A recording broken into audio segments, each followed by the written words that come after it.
Hello tout le monde, bienvenue à vous sur la chaîne YouTube L'Oeil du Celte. J'espère que vous allez bien. Aujourd'hui, ça va être une vidéo tuto, c'est-à-dire comment installer un Varan des Savanes ou Varanus exanthematicus. À vos souhaits. Avant toute chose, générique.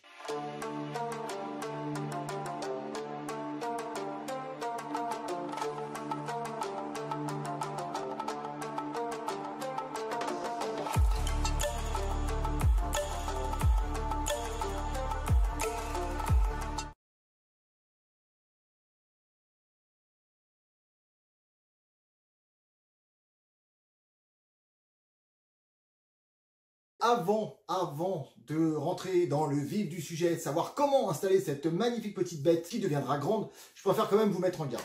Sachant que c'est un des reptiles qu'on retrouve le plus en vente sur les réseaux sociaux ou éventuellement sur les sites de petites annonces comme Le Bon Coin. Ça pullule. Savoir que c'est une bête, quand on l'achète, soit on manque de renseignements, soit on l'achète vraiment sur un coup de tête ou qu'on réfléchit pas que ça peut grandir.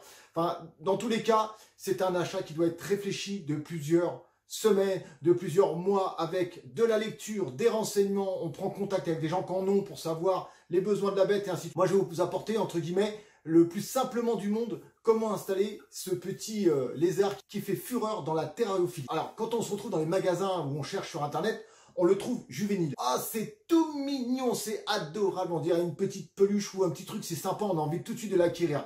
La différence, c'est que ce sont des bêtes qui grandissent, qui font entre 80 cm, voire qui peuvent aller jusqu'à 1,20 m pour les mâles. 80 cm, c'est la moyenne pour les femelles. On peut en trouver de 90 à 1 m.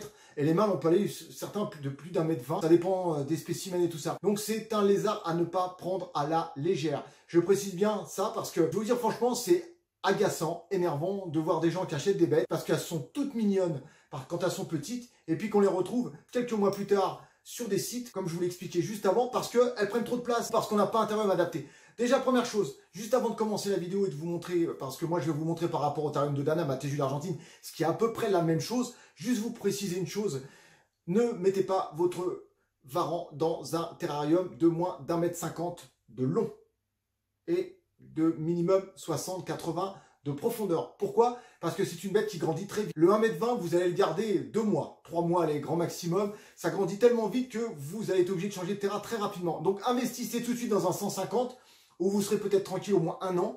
Et ensuite passez sur une autre taille, comme je vais vous montrer mon AirTech 180-90 par 50, qui est la taille minimale, je précise minimale, pour maintenir un spécimen. On file dans le salon et je vais vous montrer ça plus facilement avec le terrarium devant les yeux. A tout de suite. Voilà, donc on se retrouve devant le terrarium, donc lui qui est réservé à ma Téju d'Argentine, mais je voulais vous expliquer exactement ce qu'il faut faire.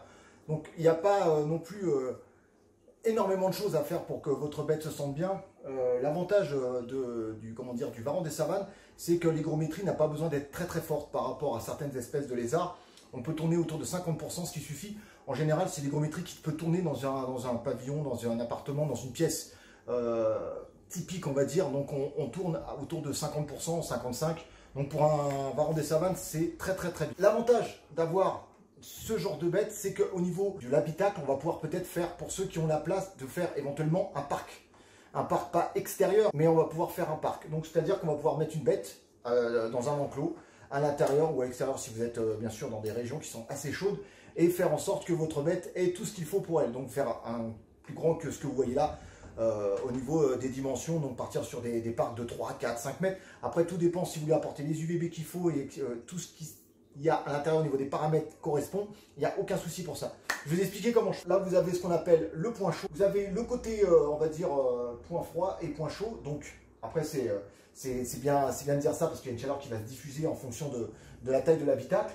Mais bon, c'est 22-27 degrés et le point chaud c'est autour de 35 degrés. Et on a sous la lampe, on doit atteindre les 40-45 degrés, enfin plutôt 45-50 que 40. Donc on a un point chaud qui est vraiment ciblé, très très fort, très actif, avec une ampoule UVB chauffante. Voilà. Donc moi, vous avez vu la distance que j'ai par rapport à l'ampoule et l'ardoise. Alors sachant que moi j'utilise toujours des ardoises. Déjà l'ardoise va emmagasiner la chaleur de la lampe chauffante.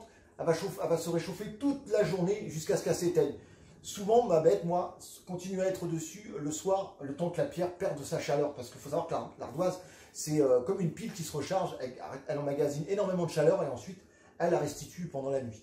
Donc c'est pas chaud, c'est pas bouillant, on peut mettre sa main, mais voilà, plutôt 35 cm entre le bas de l'ardoise et l'ampoule. Donc moi je l'ai mis comme ça parce que Dana maintenant elle est assez grande. Quand vous avez des juvéniles, c'est vrai que souvent on la met en extérieur sur une grille, ou alors on peut mettre une ampoule UVB chauffante avec une cage grillagée pour éviter que votre bête éventuellement se brûle. C'est préférable de le faire sur des juvéniles, encore une fois, parce que les juvéniles s'accrochent, ça joue et tout ça. Après, quand ils sont plus gros, ils sont plus pâteaux, donc c'est un peu différent.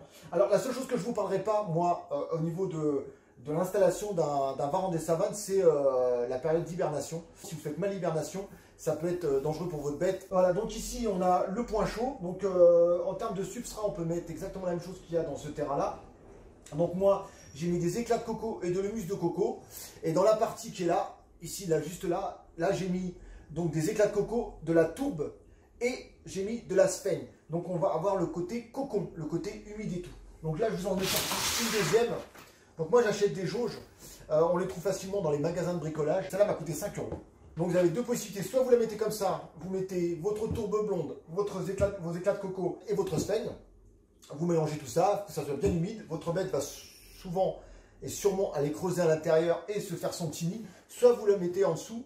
Alors ça je le faisais quand Dana était juvénile et adulte, elle n'a plus voulu le faire. Donc je lui ai mis, voilà, maintenant je lui mets dans l'autre sens. Et j'avais fait une encoche comme vous voyez là. Elle passe en dessous et voilà, c'est son petit cocon. Donc savoir, ce sont des animaux qui creusent énormément. Donc ils ont des griffes très puissantes. Donc moi, alors vous pouvez faire très bien un terrarium en bois, mais protégez le fond de votre terrarium. Il faut savoir, pourquoi je vous dis ça? Parce que c'est une bête avec ses griffes. Moi j'avais installé donc Dana au début dans un terrarium en bois de 150, jusqu'à ce que je décide de la passer dans un terrarium AirTech. Donc là je reprécise les dimensions. On est sur du 180, 90 de profondeur, 50 de hauteur. Donc si vous voulez avoir plus de hauteur pour qu'elle puisse grimper et tout, c'est génial. Après c'est que moi, en fonction de la configuration que j'ai au niveau de mon installation, j'ai pas pu me permettre. Mais voilà, ça c'est pour la petite anecdote. Donc ici vous allez donc placer de l'autre côté, vous allez placer donc votre boîte entre guillemets à nu. Au niveau du substrat, tout le substrat a la même épaisseur. Donc là on est sur quasiment la hauteur de la réglette, donc on est sur près de 8 à 10 cm de substrat. Et du côté où elle dort, parce qu'elle dort du côté où il y a la boîte, là j'ai à peu près, ça va jusqu'à 15 à 20 cm minimum de substrat. Il y a même parfois, j'enlève la boîte à nu et je mets carrément un gros tas de 30 cm de substrat. Et elle va s'amuser à creuser, enfin vraiment ça fait une énorme montagne, c'est assez impressionnant. Et ça dépend des périodes, ça dépend comment on réagit. Je lui ai mis une petite branche au fond, c'est à vous de faire de la déco. Alors moi j'évite de mettre des plantes parce que ce sont de vrais bulldozers et je peux vous assurer que quand ça commence à être subadulte voire adulte, bah, c'est une bête qui peut tout détériorer, tout retourner, tout fracasser on va dire. Voilà, donc essayez d'avoir des vitres assez épaisses et éventuellement des vitres trempées. Parce que je peux vous assurer que quand ça tape avec le museau, que c'est que de l'os ou un coup de queue, une vitre 4 mm en verre minéral, je peux vous assurer qu'elle explose direct. Donc il faut faire très attention. Donc la sonde de température, moi, elle est juste là, comme vous pouvez le voir. Ici, j'ai mon thermostat digital. Il n'est pas programmable, c'est juste un thermostat. Et là, vous avez juste ici sur le petit bandeau, là, on le voit là, le petit truc noir là. Là, c'est mon hygromètre. Moi, comme là, on est sur une bête qui a besoin d'une hygrométrie entre 60 et 70%, là, j'ai besoin d'un contrôle. Par contre, pour les gens qui ont un varan des savanes, si vous voulez, quand vous allez prendre votre varan des savanes, c'est pas, on va dire, une obligation de prendre un hygromètre, mais moi, je vous conseille quand même de toujours voir, parce que si vous vous retrouvez avec une sécheresse vraiment très forte, par exemple, si vous vous retrouvez avec 30% d'hygrométrie à l'intérieur de votre terrain, je peux vous assurer que la mue, ça va se sentir de suite que votre bête elle a une sale mue. Voilà, au niveau de la nourriture juvénile, je peux vous assurer que ça bouffe de tout. Alors là, ça saute dans tous les sens, ça mange de tout. De temps en temps, une fois par semaine, éventuellement, vous lui donnez un petit souriceau ou un petit blanchon, tout dépend de la taille de votre bête. Et ensuite, bah, vous pouvez aller après jusqu'à la souris jumbo, où éventuellement on durera de 60 à 90 grammes. Tout dépend de la taille de votre bête. Il faut savoir, comme je l'ai dit tout à l'heure, les mâles sont beaucoup plus grands que les femelles. Et voilà, je crois que le record c'est 1,30 m en termes de taille. Donc c'est vrai que là on a tendance à une bête qui va tourner plutôt autour des 80 à 110 cm. C'est la moyenne, donc les mâles sont beaucoup plus grands. Les mâles sont beaucoup plus costauds et plus lourds. Donc de toute façon, voilà, il il y a une différence morphologique par rapport à ça. Le comportement, donc ça dépend du spécimen. C'est pas parce que vous avez quelqu'un que vous connaissez qui a un spécimen qui vient vers lui, qui monte sur lui, qui est très très calme, que le vôtre va être très calme. Tout dépend du spécimen. Vous pouvez avoir un spécimen qui est très très actif, qui peut être un peu plus mordeur, un peu plus farouche, et un spécimen qui va être, entre guillemets, j'aime pas trop ce mot, mais docile. L'avantage de certains de ces lézards, parce qu'ils sont très très intelligents, c'est que vous allez pouvoir les faire qui vous acceptent par la nourriture. Donc on fait attention aussi de ne pas se faire mordre, parce que ça a une mâchoire très très puissante, les dents ce sont des véritables rasoirs, donc ça serait embêtant que vous fassiez tout et n'importe quoi. Ça reste des animaux sauvages, ce ne sont pas des animaux de foire, donc c'est un achat réfléchi. Ce sont des bêtes qui peuvent aller jusqu'à 20 ans, donc voilà, il faut vraiment prendre le pour et le contre, savoir ce qu'on veut comme bête, si on est capable de la garder tout au long de sa vie, si on a les moyens aussi, parce que c'est au niveau de nourriture, au niveau de l'électricité, ça a un coût. Il peut y avoir des soins vétérinaires qui arrivent derrière. Donc, il faut toujours faire attention à ça. Bien poser le pour et le contre. Une gamelle d'eau, voilà, fraîche. Moi, je la change tous les 2 jours. Vous faites comme vous voulez. Mais moi, je vous conseille de la changer au moins tous les jours ou tous les 2 jours, surtout quand il fait chaud. En période d'hiver, moi, c'est tous les 2 jours. Comme ça, au moins, et ça permet en même temps de remonter l'hygrométrie. Donc, ce qui est quand même bien. Donc, vous voyez, l'habitacle est assez sommaire. C'est une bête qui est assez simple pour la nourriture, comme je vous l'ai dit, hein, des grillons, des blattes, des criquets, des escargots éventuellement, si vous en trouvez. Du blanc de poulet, du cœur de bœuf. Faites attention, ce sont des animaux qui sont assez goinfres. Donc, si vous ne les faites pas, entre guillemets, gambader, moi j'ai une grande terrasse qui permet à Dana de se dépenser. Donc si vous n'avez pas un endroit et qu'il est tout le temps confiné dans son terrarium, évitez de le surnourrir, parce que ce sont des bêtes qui sont assujetties à l'obésité. Donc on fait quand même attention. Privilégiez des terrariums en résine, très très résistants, surtout au niveau des griffes. Si vous prenez du bois, faites au moins un fond de carrelage pour votre terrarium, ou mettez de la résine avec des couches de vernis pour protéger éventuellement si par exemple il renverse sa gamelle ou autre. Mais voilà, il faut qu'il y ait au moins un sol très très très résistant. Et j'avais oublié un néon UVB 10.0, très très important. Vous voyez, c'est quelque chose que j'avais oublié, en plus c'est embêtant.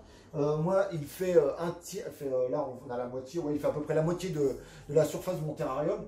Donc je l'ai séparé de la lumière ici parce que je voulais pas que ça fasse un double. Comme ça, si ma bête elle a besoin que de chauffage et d'UVB, elle se met là. Si elle a besoin que du UVB, elle se met là. Si elle a besoin de rien, elle va se mettre de l'autre côté. Voilà. Ça, c'était l'essentiel pour maintenir un Varan des savanes. Si vous avez de la patience, si vous avez envie d'avoir une interaction avec votre bête, il n'y a pas plus attractif pour elle que la nourriture. Si vous voulez la faire venir à vous, c'est de la nourriture. Faites attention à vos doigts, munissez-vous d'une pince de nourrissage et après, normalement, tout ira bien. C'est tout ce que j'avais à dire pour ce tuto. J'espère vraiment que ça vous plaît. Il est assez simple, au moins, j'essaie d'aller à l'essentiel et de ne pas vous donner de mauvaises informations pour, vous lancer si vous avez envie dans cette espèce qui est extraordinaire. Sur ce, passez une bonne fin de journée. Prenez soin de vous, prenez soin de vos bêtes, prenez soin de vos proches. Peace tout le monde, ciao ciao. Ah oui, le like, les likes, le like, mettez des likes et abonnez-vous. Ciao.